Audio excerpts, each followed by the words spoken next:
Once a cop, let it knock, yeah. I for one thing we should celebrate redemption instead of condemning it. Corey Pegues up, talking truth, bruh. Check it out. Once a cop. Pull up a seat. You're now in Corey's Corner, where right conversations matter. I'm your host, Corey Pegues, and I always keep it right, not real. Today on Corey's Corner, we're joined by a leader who's shaping the future of education and opportunity across New York City. George Patterson serves as Senior Executive Director of Community Schools, my brother's keeper and my sister's keeper, driving citywide strategies that connect academic success with family engagement, mentorship, and community partnerships.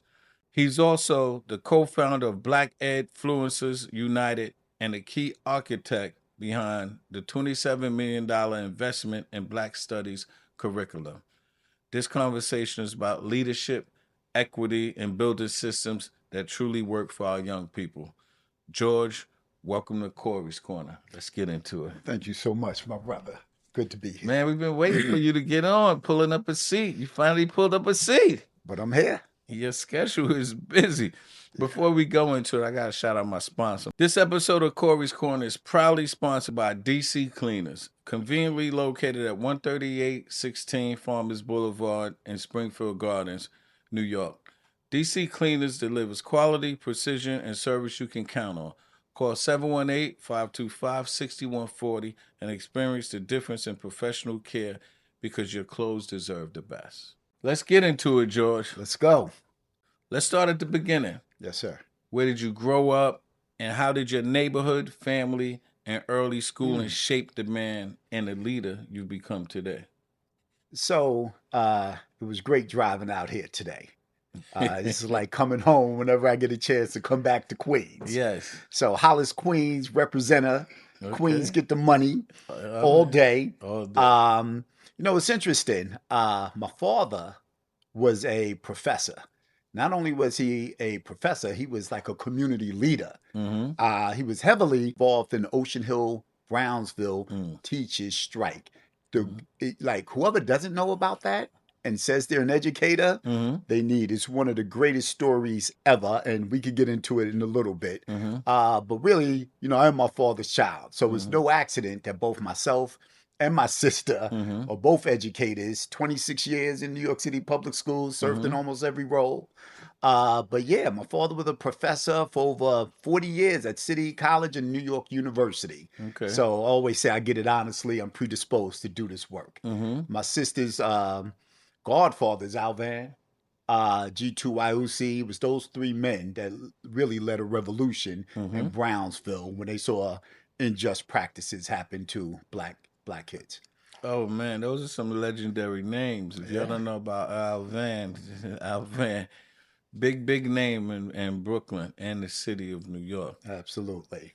Was there a particular teacher, mentor, or moment in your life that made you believe education could be a tool for transformation? You know, I was lucky in that, you know, I never had to look outside my home for a hero. You know, like I had Superman every day when I went home. Absolutely. So in terms of if I ever had like that teacher, that mentor, no one greater than my father. You know, he was like my basketball coach. Like he was really, you know what's interesting? He wasn't just my father. I had like a community father. Right. Like he was the baseball coach, the basketball coach, all of my friends, you know. He was like the neighborhood dad. I love that. You know, yeah. It's funny, when I interview people and I ask them about teachers, I only remember two teachers in my life. Miss Bogle, when I was in kindergarten, and Mervyn Beckett, you're probably watching, I got a beating in kindergarten by the teacher. So this is like 74, something like that. They could still be. This is New York City public school. I got a beating in kindergarten by the teacher. Never mind the story. And my 6th grade teacher name was Miss Shaw. She looked a little manly. I always used to be like, Miss Shaw looks like hard. Right. But do you remember your teachers' names?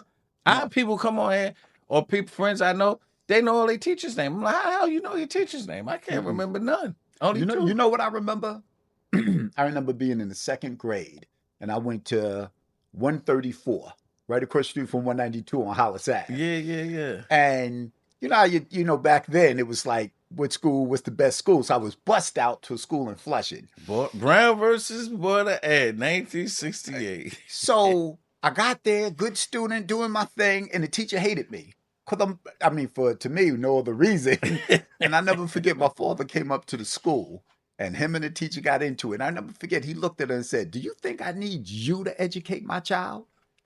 I remember that from the second grade. That was the heaviest thing I ever heard in my life. Told her right there, like, we're not dependent on you. You with the wrong family right now. Exactly. Right. Okay. So before holding any citywide leadership roles, what was your first real introduction to education, advocacy, or community organizing? Obviously, it was your dad, right? Yeah. You know, before I got into teaching, you know, I feel like I've always been a teacher. Like in college, you know, I would go into the schools and help out.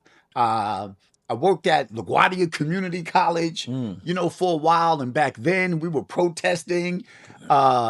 Hey, ho, ho, Mario Cuomo's got to go. You know, we were protesting about tuition increases. Yeah. So I was always down for the advocacy work because that's what I grew up. I grew up with, you know, around advocates. So I was always a part of the advocacy work. And then, you know, once I graduated from college, I became a teacher. Right. You know, I got into teaching and never looked back. So I took the route from teacher to assistant principal, to principal, senior director, senior executive director, so on and so forth. Nice. George, when you look back at your journey, what's one challenge that prepared you most for leading at the scale you lead today?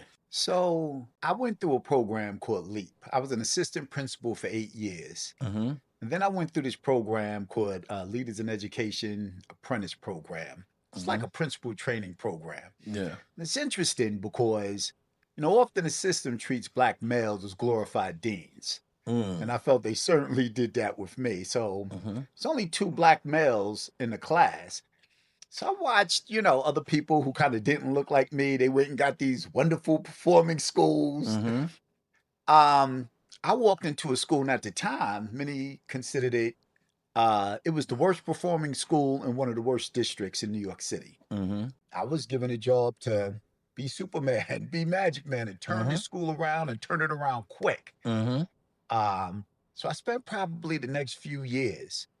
Now that, you know, I was an AP for 8 years, went through the training, took over the school, and when I got in there, it was something out of an Ice Cube movie.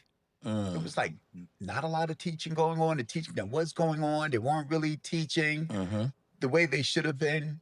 So I got to tell you something. Leadership matters, because when I brought the trainers in, I didn't have any money to pay teachers. They came out every Saturday for the professional development. When you do things for the community, I would throw these parties for the kids. And I said, the only thing you need to get in is your parent. So while y'all are partying in the gym, I promise you your parent won't come in there. Right. But I got the parents in the cafeteria. So that allowed me to build relationship with the parents. Year and a half later, we're the top performing school in the district. Nice. Brought it from literally like a D going towards an F to a, back then it was progress report, to an A school. So what that taught me was, old James Comer, when you have your staff, community stakeholders, and family, and y'all are all working together to improve children, it could be done. But you really need to lead through a community lens. And I think that's what a lot of our leaders struggle with now. Right. They're not community leaders. They're so, and they have to be instructional leaders, but there's a way to be a community leader mixed in with that. Right. Okay. Now, as a senior executive director of community schools, how do you define the model in simple terms for people who may not understand exactly what community schools are? So it's amazing I came to this work because I was, like I just said, I was on a community model before I was introduced to community schools. So what community schools does is something amazing. We go into schools. First of all, there are 419 community schools in New York City, right? It's a lot of schools, almost a quadrant of the schools that are in the system. So we go into these schools, and these aren't the majority of them probably aren't high performing schools, or else we wouldn't be in there. Right. So we do a needs assessment of the community. First thing we start with, what's needed in here? If a food pantry is needed, is a housing office needed, medical, dental, visual. We actually put the office in the school so the kids don't have to leave school, Right. or the parents could come to the school to get the services they need. Then we give the school after school programs, right? We actually we have if there are 419 community schools, there are 419 community school directors. We actually put a staff member full-time in the school. We train principals how to lead through a community lens and how to engage families. And we believe we set the stage. So we go in. So our kids, there's nothing wrong with our children, but our Black males in particular are bottoming out. Every statistical category you could think of, except for suspensions. They'll lead that one, right? But when it comes to test scores, IEPs, you name it, gifted and talented, they're bottoming out. So like, what's going on here? So we go in and try to set the stage, fill the gap so that they're ready to get into that classroom and perform. So, and all of this at no cost to the principal. None of this comes out of the principal's budget. And the results have been amazing, outpacing the city in almost from graduation to test scores to attendance, you name it, outpacing the city. So it's been significant results. So it's a quality initiative. What does success look like when a community school is truly working the way it's intended to work? Yeah, I think what success looks like is significant involvement. Learning doesn't take place. If you look at yeshivas, right? Everyone, no matter where you go, family involvement is significant. Right. Community stakeholder involvement. We talked about Alvan earlier. G2YUC.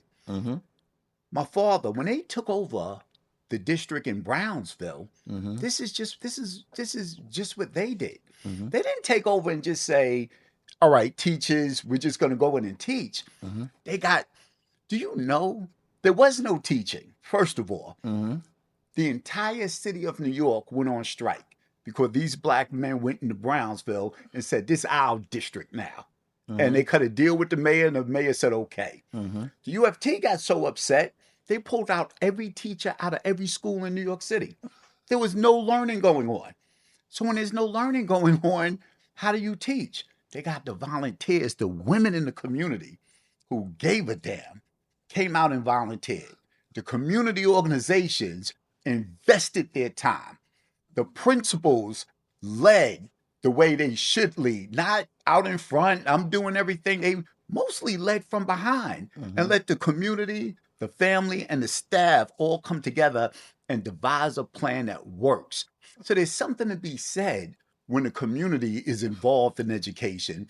And that's what community schools, that's just what they do. So when we can hire a Corey Pegues to come into our schools who knows these kids better than anyone, and a partnership with the school and the families, we feel like we're doing the right thing. I'm glad you brought that up because you do know I'm a DOE vendor. Absolutely. This question I was looking at all day because I wanted you to answer this question. How do community schools help address inequities beyond the classroom, such as housing instability, mental health, food insecurity? Because you kind of touched on that a little bit. That's just what we do. So we call it integrated student supports. It used to be known as wraparound services. When you go into a community school, that's just what you'll see. You'll see a mental health office with trained officials working in there. You'll see a food pantry. So these are the supports. So again, nothing's wrong with our kids. Unfortunately, as much as we don't like to say this, we are products of our environment. And, you have some kids that are coming from very opulent environments and some that are coming from dire poverty. We know schools are funded by tax dollars. So, schooling in and I'm just throwing this out there, schooling in like East New York or Brownsville may look totally different than it looks in Garden City. Right. Right? Oh, yeah. I promise you that. Right. So how do we balance that out? And that's what we do. We come in with that balance. Okay. So, because you had touched on it earlier, I'm quite sure all of those different variables are inside of these community schools. All of them are inside the Okay. school. And Now- it starts with, sorry to cut you, but it does start with that needs assessment.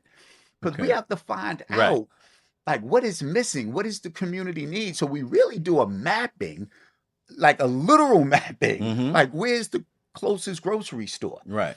Like, where's the closest health clinic? How much access do these kids have?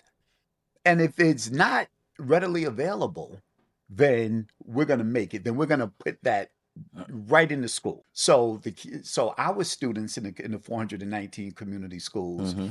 if they're going through some issues, there may be a mental health expert there to Right. kind of see them through. And again, all of this had no support of the principal, so they could take their budget and either stand 10 toes down on what we're doing or Right. come up with some initiatives of their own. It's a tremendous, tremendous initiative. Tell me about the food pantry. It's Yeah. not on, that's not on. Let me know about the Absolutely. food. Tell me how the food pantry works. Everything you can imagine. Are the You- kids bringing food home? not just food. First of all, it's stocked with food. I'll give you an example. Mhm. A principal, let's say, will open up the food pantry. They normally do it at certain hours every day of the week, Right. right? So it may be from 3 to 5, right? Okay. We want to catch when the parents are coming up to pick up their kids. Mm. Some of them do it on the weekends. It varies based on the community. Every Yeah, school yeah, is yeah. different. Mhm.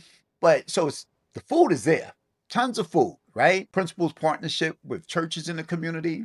We get funding for it. The food is there, but it's everything else also included. You name it, from book bags to feminine products to deodorants to like really everything, book bags, notebooks, So pens, it's pencils. like a little store, a little Not a mini little store. I mean, some of these are rooms, some of these are full-fledged stores. Yes. Like you know, you get to go in there and shop for free. right. Take what you need. We How do you- encourage them. How do you decipher who's needy or who's greedy? Yeah, great question. Just Corey's Corner. We got good. Great question. And I don't want to label anyone, but Right. I will say this. You know, we know which students are our vulnerable The ones coming in with population. the ones that's coming with the $700 Well- sneakers. Well, the thing is, we know which students are students in temporary housing, Okay. right? We know who our multi-language learners are, our New Yorkers are. Right. So we know who our IEP students are, Mm-hmm. right? Because we know that's a label, to me, that's like a poverty label. Right. Black male, we're going to stick them with an IEP. Tell the audience what IEP means. So an IEP, individual education plan, it's a plan, an education plan for students. It's the old special ed, Mhm. right? It's the old special ed. Mhm.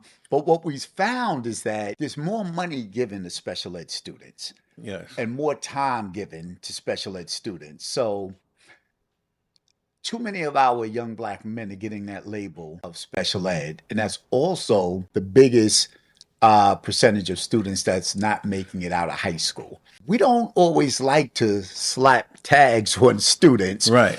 but principals to get students to kind of graduate may. And again, the system ain't broke, it's in rotation. Mhm. So there's certain reasons for everything. Mhm. But as far as keeping track of which students are going in, Mhm. which families are going in Mhm. and using those food pantries, Mhm. we know exactly who it is. Okay. And that's who they're made for. They are made for our vulnerable Right. populations. All right. I respect that. Yeah. So you are big with My Brother's Keeper, MBK, which was started by President Barack Obama 10 years ago, however many years it was. Big thing. I actually did MBK at a couple of schools. I did Yep. a little program. But you are the New York City MBK go-to guy. Yeah. All right. My Brother's Keeper, it has become a nationally recognized initiative. What gaps were you trying to address for boys and young men of color when you stepped into that role? So I think first we have to understand this. And I always want to start, whenever I talk about MBK, I always start off by saying, why did President Obama start MBK? And February 26, I believe it was, 2012, there was a young man in Florida named Trayvon Martin. Mm-hmm. Trayvon was loved by his mother and his father. Mm-hmm. You know, people say, oh, he's a thug, he's da-da-da-da-da. Trayvon was suspended from school. Mm-hmm. But Trayvon wasn't a bad kid. He made a mistake. To make a long short, we know what happened. He went to the store, Skittles iced tea. George Zimmerman followed him. Mm-hmm. Something happened and he was shot. So you got to ask if he was from a different ethnic group, you know, with a hoodie, and it was raining, and he put on a hoodie. Would he have been followed and killed? Right. Was he a female? Mm-hmm. So what we have out here with our young black men is something we term as the double divide, right? They're black and they're male, right? And when you're black and you're male, sometimes in America, that doesn't add up to success. People will, listen, they stereotype us. Mm-hmm. You know, you feel it when you're in certain communities. Right. So President Obama, I'll never forget what he said. He said, you know, if I had a son, my son would have looked just like Trayvon. Then he said, wait a minute. He said, no, if this was 30 years ago, I could have been Trayvon. Yeah. So I think he understood the data. And what the data is showing that young black men, for a major part, aren't really successful in school. Too many, I should say, aren't successful in school. If you look at the data, our young black women, our young black women have surpassed white males when it comes to high school, college, and graduate school graduation.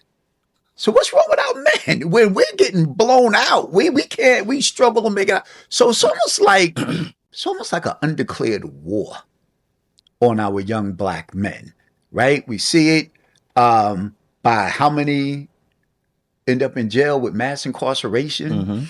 Mm-hmm. We see it with the dropout rates, with the suspensions. We just spoke about the IEPs. Mm-hmm. So there's something going on in the system of education that is causing or is a catalyst for the school to prison pipeline. And I think that is why President Obama, listen, if you don't graduate from high school, you struggle in two areas. You struggle with maintaining a healthy relationship because women they don't want anyone broke. Right. You know, once you become an adult, they want a provider. Right. And then you struggle at work. Mm-hmm. Because if you're coming in and unfortunately you may be a dropout or have a GED, that means you could be disrespected at work. You could be fired in an instant at work. So by education not working out for you, it almost leads you down a bad path when it comes to relationships and when it comes to work. And I think President Obama saw that, and what he was trying to do was create change. And I'm the New York City lead for My Brother's Keeper. And we're doing tremendous work, especially mentorship work with our young men. So tell me, what are some of the most impactful MBK programs or outcomes you've seen across New York City? Oh, now hold on, before you answer. So I have to look in the camera. I've seen George in Albany. He brings the MBK kids out. I've seen him around with the MBK. Phenomenal group. You'll see the video above my head. You see these young black males chanting, sharp, educated. Man, I'm so proud of you for starting this MBK, man. Yeah. It's a big deal. I asked the question again. What are some of the most impactful MBK programs or outcomes that we've seen in New York City? So we track our young men. And when I tell you, when it comes to all of those statistics, so statistics for us are like school test scores, right? That's how kids get rated. That's how schools get rated. How well do you perform on the math and the LA test? How well do you perform on regions? What is the graduation rate? Mm-hmm. What is the suspension rate? How many of you are in GNT classes, gifted and talented? Right. So we actually track our students, and we're like, the results are like baffling. So the results are significant. I'll say that over 50%, way outpacing the city, all of the good stuff. But it's amazing that, so we have all of the programs from, you know, literacy to architecture to this, to that, you name it. We partnership all over the city. Some of our superintendents, shout out to Michael Prayer in Brooklyn South for just doing amazing work, taking kids all over the world. Mm-hmm. I think at the end of the day, that mentorship, that going to school and knowing I've got someone who's got my back at school, someone that genuinely cares about me, that ability to nourish your soul when you get into school, that's what it's all about. That's funny you said that, because my next question, I don't even need you to answer it because you just answered the question, was what role do mentorship and representation play? It makes so much of a difference. Changing norms, right? And I know you know all about changing norms. Yeah. But think about this. We take a group of young men up to Martha's Vineyard for a STEM camp. Right. STEM all day. First of all, I didn't get to Martha's Vineyard until I was in my 40s. Yeah, hello. Right? I mean, these kids are in high school, all expenses paid. I mean, they're on the farms, they're on the boats, the Native American heritage, to go to the mountains to meet the Native Americans, the African American Heritage Trail. All of this wonderful, like hands-on STEM work, pulling out of the bottom of the ocean. I mean, it's amazing. But then it's the mentorship all night. And it's mentorship with the highest level people. I mean, Mark Muriel, the president of the National Urban League, comes to the house. Yeah. Alvin Bragg, the Manhattan DA, comes to the house. Broderick Johnson, Obama's cabinet, comes to the house. Right. And, Eric Holder, I could go on, but we ended up at Obama's house. Small group. I mean, we went to Obama's house. I walked in his living room like, oh, shoot. And he came out like... You can say shit on here. All right. Oh, shit. So when you see President Obama, I should say. Right. Come out and like he heard we were on the island. Right. And bring him to the house. Right. I'll never forget these young men. So we spent about an hour with President Obama, and he didn't talk to the adults too much, but he lit into those kids, and they responded magnificently. It was beautiful to just sit back and watch. When they got back to the house, they probably woke up the whole block. They were just screaming. I mean, and then the next day they were just like, I've never experienced anything like this. Right. I feel special. Yes. Like that was the word. So when you take a young man from East Brooklyn, you know what I mean? Yeah. South Bronx, South Jamaica. Yes. And they say, I feel special. And their self-esteem is through the roof. At that point, they could do anything. They could and that's what MBK is all about. Changing the narrative, letting these young men know you could be anything you want to be. And we got the support systems in place. So from your perspective, what misconceptions do society still hold about young men of color, and how does MBK actively work to dismantle that? Kind of touched a little bit on it. Yeah. I mean, listen, stereotypes cause perception. Yes. We see what's going on in the world today. Well, not fuck the world, in America. What's going on? What's going on with, So when you talk about you look at, because we have MSK now, right? Also, so you look at the welfare queen. Who is that?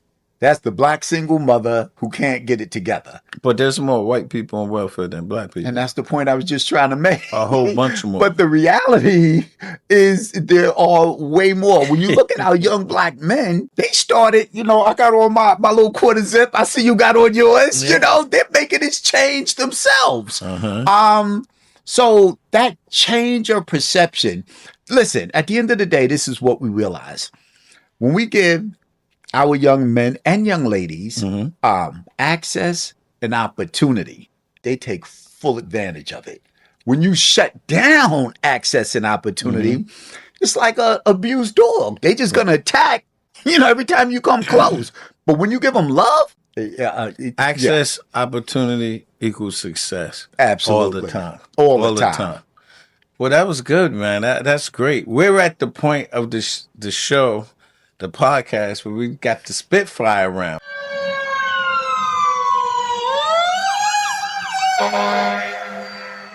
Well, I'm going to ask you 10 rapid-fire questions. Okay. You can give me yes or no answers or one-word answers. Got it. Hopefully, you're going to be the first one to knock it out the park. You ready? I'm ready. You ready, George? Absolutely. Let's go. Mentorship or policy? Mentorship. Equity or equality? Equity. Is education the most powerful tool for social change, yes or no? Yes. Leadership or management? Leadership. Should culturally responsive education be mandatory in every public school? Absolutely. You hear this? Unfiltered, New York finest unfiltered podcast. Go to college or have a career first.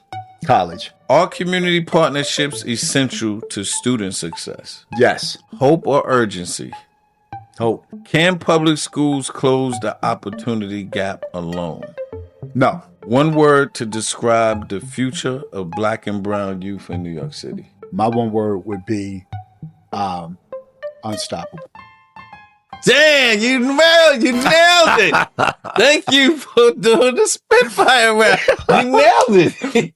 I'm Eric Sanders, and right now you're listening to Corey's Corner, where he always keeps it right, not real. Before we get back into the episode, I want to shout out my book, Once a Cop, The Street, the Law, Two Worlds, One Man. It's a book about a misguided young kids doing some crazy stuff in the streets and then making positive change in his life. Sort of like My Brother's Keeper. The book was turned into a feature documentary, which is on Hulu and Apple TV, called A Cops and Robbers Story.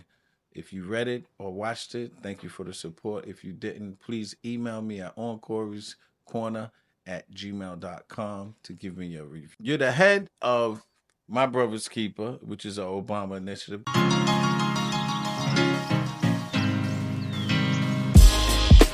One thing I've come to appreciate over the last decade is that improving the lives of boys and young men of color is bigger than any one person or group of people. It requires everybody. Parents, neighbors, teachers, administrators, local governments, everybody in between, all working together to make a difference. And I'm really proud that My Brother's Keeper has grown a lot over the last 10 years.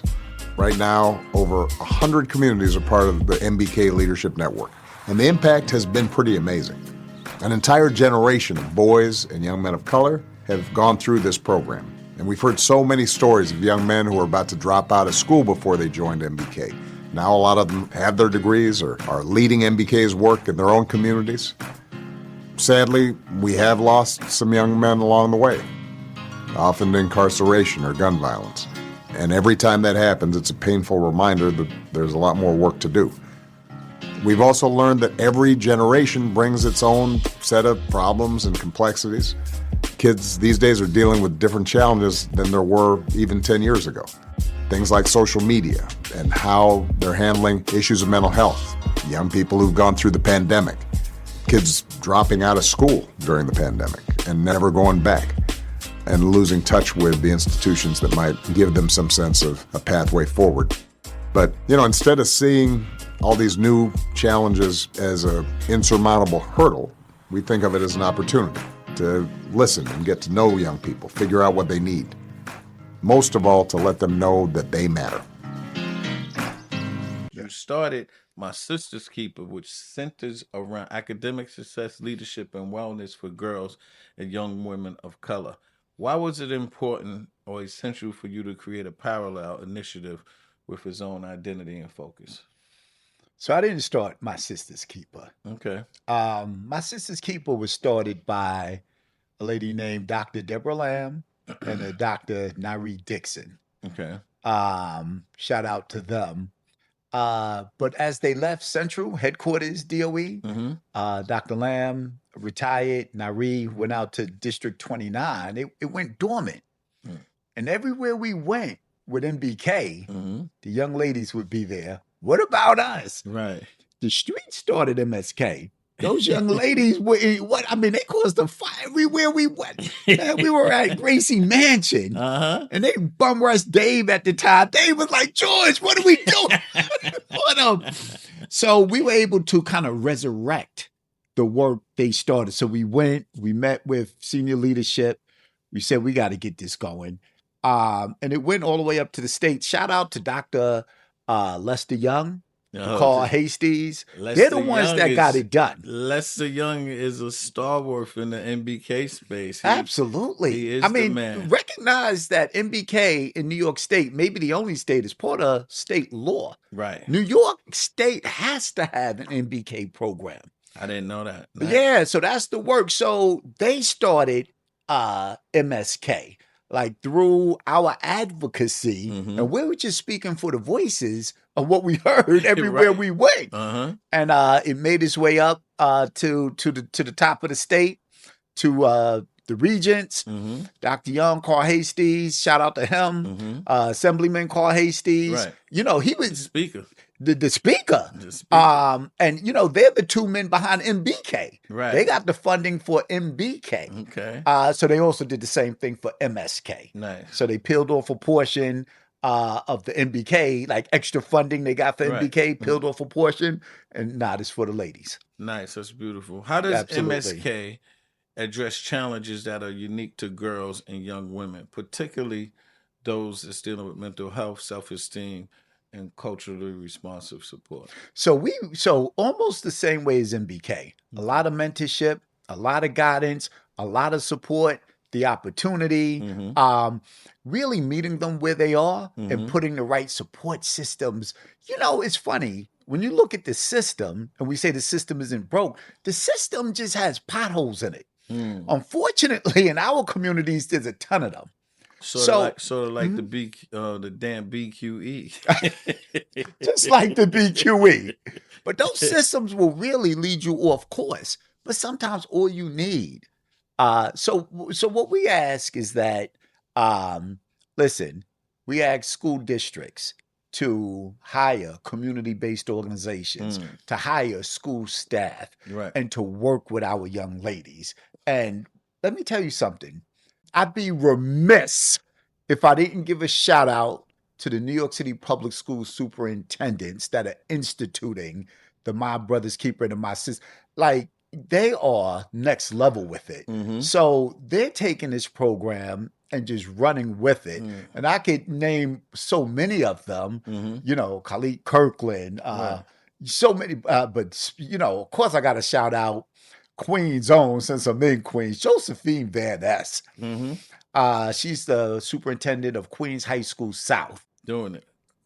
Unbelievable. Yes. Unbelievable. Well, speaking of that, what has surprised you most about leadership potential and resilience you witnessed through the MSK program? MSK and MBK, we ask superintendents to come up with a plan. Like, we released this RFP, right? Response for proposal. And we say, come up with your plan. And if you come up with a good plan, we'll fund it. Right. I never in a million years would think, like, the plans they're coming up with. Yes. Good God, man. You gotta find some money. We got to get more money out there. I mean, they're changing the world. Right. Like, the data speaks for itself. You know, Corey, man, you know, next time we have something out in Queens, you got to come out. Yeah. And really experience it. And you've been up in Albany, so you've seen it up there. It's just on a city level, and we're really ready to take it to that next level. We've got some things planned. Yeah. That I think is you know, so, and I'll give you a tidbit. We do have a certain population of young men and young ladies that don't want to go to college. Right. And there's nothing wrong with that. College isn't for everyone. No, it's not. So we partnershiped with a gentleman named Chris Gardner, right? And some of you may know Chris Gardner. Will Smith made a movie about him called Pursuit of Happiness. Okay. So in the movie, he was like homeless. Him and his son was sleeping in the bathroom. And Chris has become like one of my best friends through the work. Right. But Chris has a contract with the AFL-CIO, the National Labor Union. Right. So we've been going out, speaking at high schools all throughout the city, especially with the MBK young men. Right. And for those young men who college is not an option, right after graduation, we've been getting them into this apprenticeship. Right. 3-year apprenticeship, full-time, about $30 an hour.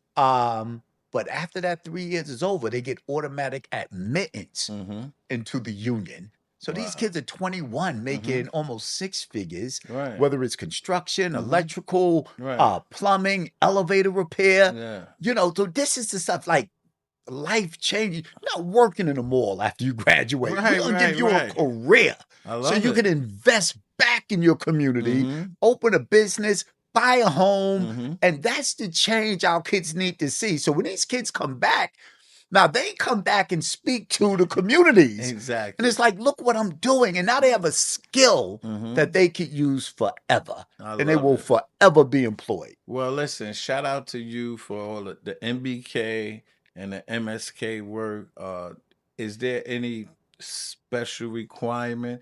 You can let the people know if they have children in New York City schools.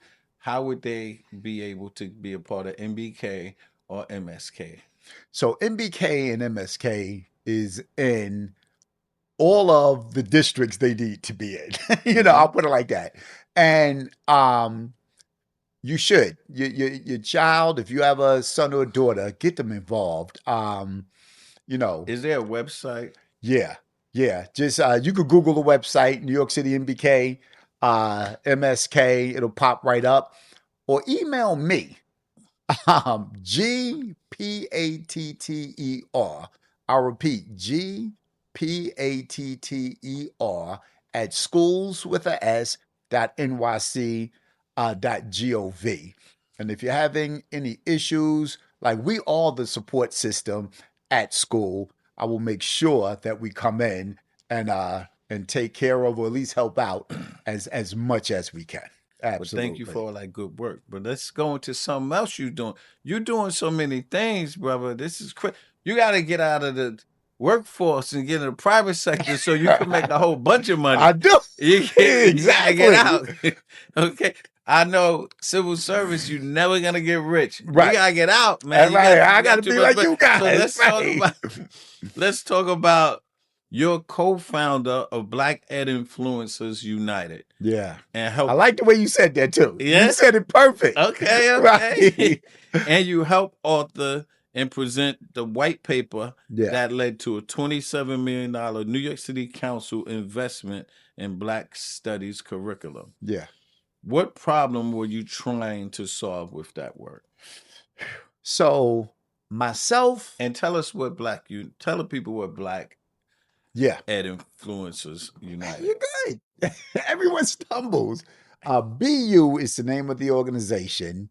It stands for Black Ed-Fluencers United. We said Ed-Influencers because everyone's an influencer. It's not just teachers, it's parents, community members. So Ed-Influencers, Ed-Fluencers, we call it.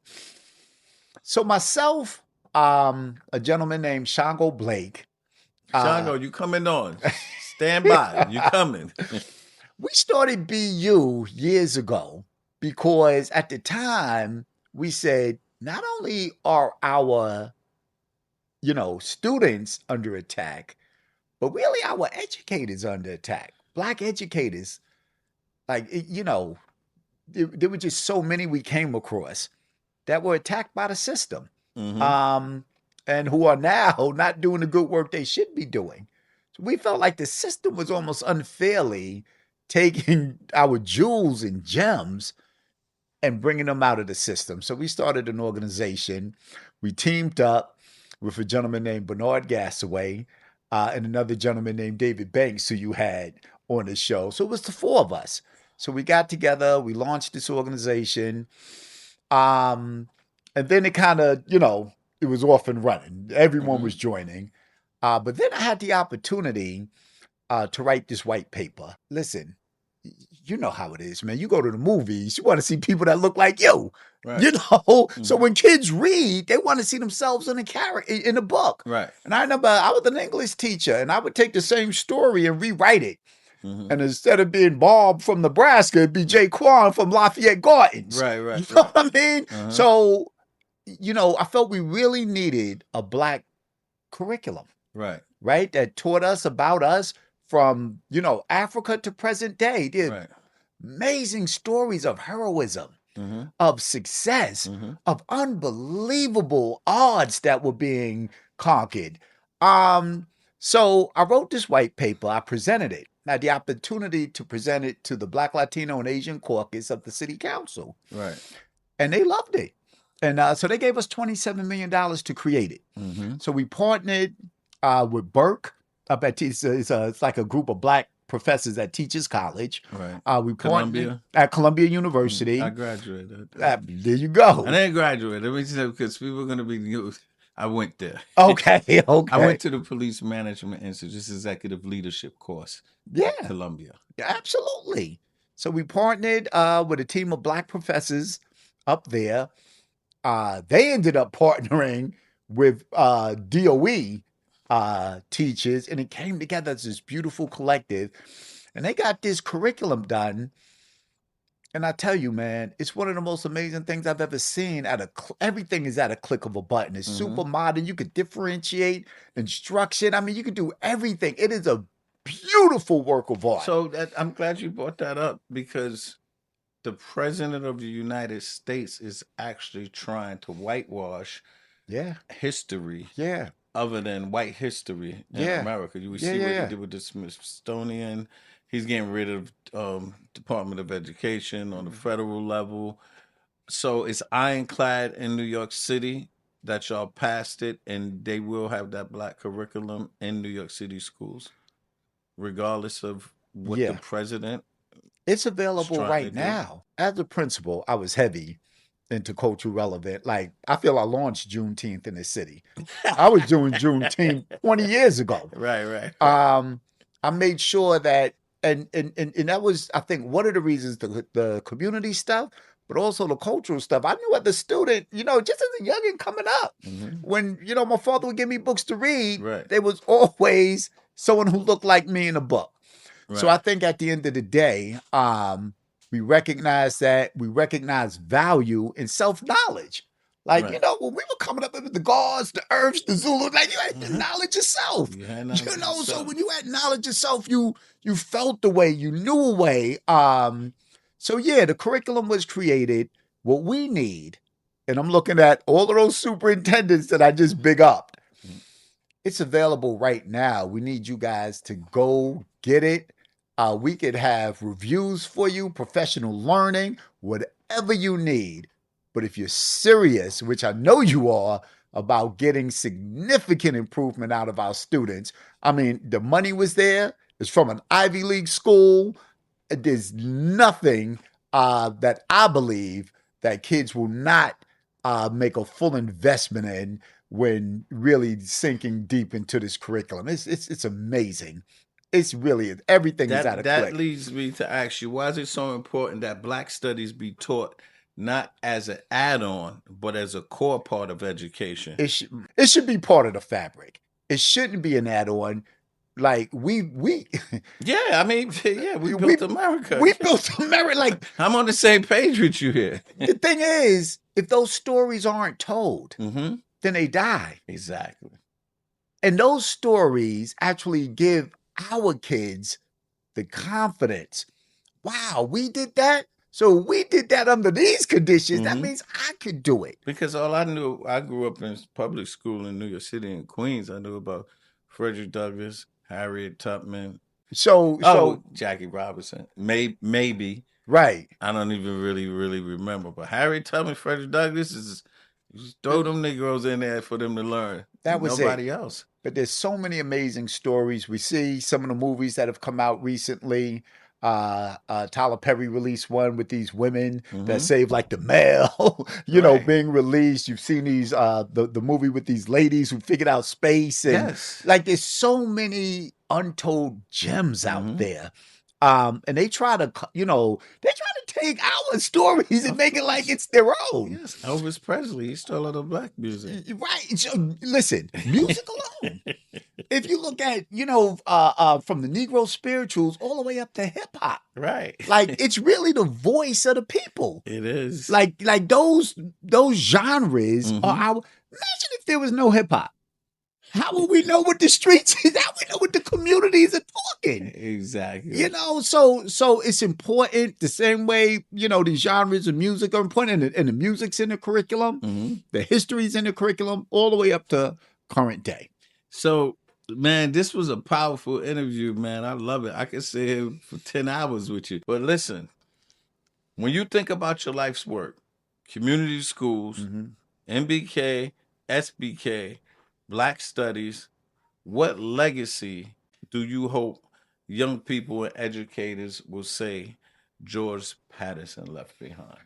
Listen, I hope at the end of the day, people recognize that I did the work with passion, I did the work with heart, and I stood up as a Black man and put my brick in the wall, right? And that's all I want. Like, and I think we need more to stand up and make sure that, you know, our forefathers and ancestors did it for us. You know, they put them bricks in the wall and they kept fighting. So this is my way of just fighting for the future of our kids. Well, we appreciate it. That's my brick right there. Absolutely. You know, I have this on my bedstand. It better be. It I don't know about absolutely is. bedstand, but just Well, keep it somewhere in the house. It actually is. It is right next there. You know, I got a bunch of books right there. That's one of them. I appreciate that. Before we wrap, is there anything you'd like to share we haven't covered?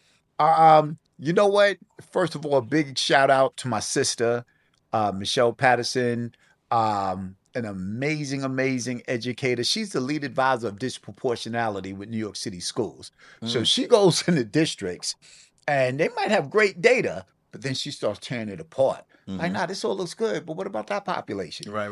You know, what can we see? She's the vice president of BU. I want to shout out BU, shout out my MBK team, MSK team. I want to shout out definitely Sybil Slosh, Andrea Ferguson, Kevin Dantzler, Mahali Obathia, the whole team, because, you know, this type of work cannot be done alone. So when you have a team with you, Shango Blake, obviously, that really you almost built from the same cloth. That's the only thing I would want to do, man. These are unsung heroes. Like you said, we don't make a lot of money, but we've almost, you know, sacrificed for the good of the cause. So, you know, I want to bring them a little bit of shine because they deserve it. I appreciate that. And let all of them know they always have a seat at Corey's Corner. I certainly Anytime they want to come on and talk about all the good work that they're doing. Let the people know where they could find you at.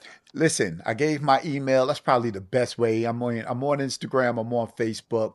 But if you want like really a response, just email me. I'm on my email every day, all day. Give me an email. Let's get back. Let's chop it up. Let's talk. Let's get something on the calendar and let's build. Okay, George, you're doing the work aligning schools, families, and communities to create real pathways for success.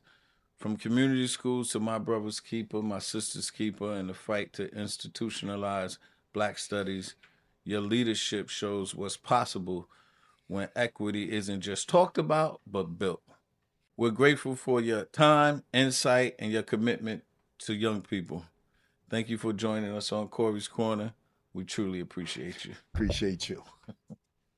Thank you, man. All right. I appreciate you coming on, man. This was good. For our listeners, if you found value in today's episode, please like, share, and support. This has been another episode of Corey's Corner. Until next time, keep pushing, keep grinding, and always remember, it's not about where you start, it's always about where you finish. I'm Corey Pegues, and I always keep it right, not real. Peace. Special thanks to our executive producer, our engineers, and much respect to Corrupt Mob for making Corey's Corner possible. Once a cop, let it knock, yeah. I for one thing we should celebrate redemption instead of condemning it. Corey Pegues, up, talking truth, bruh. Check it out. Once a cop, I used to hunt the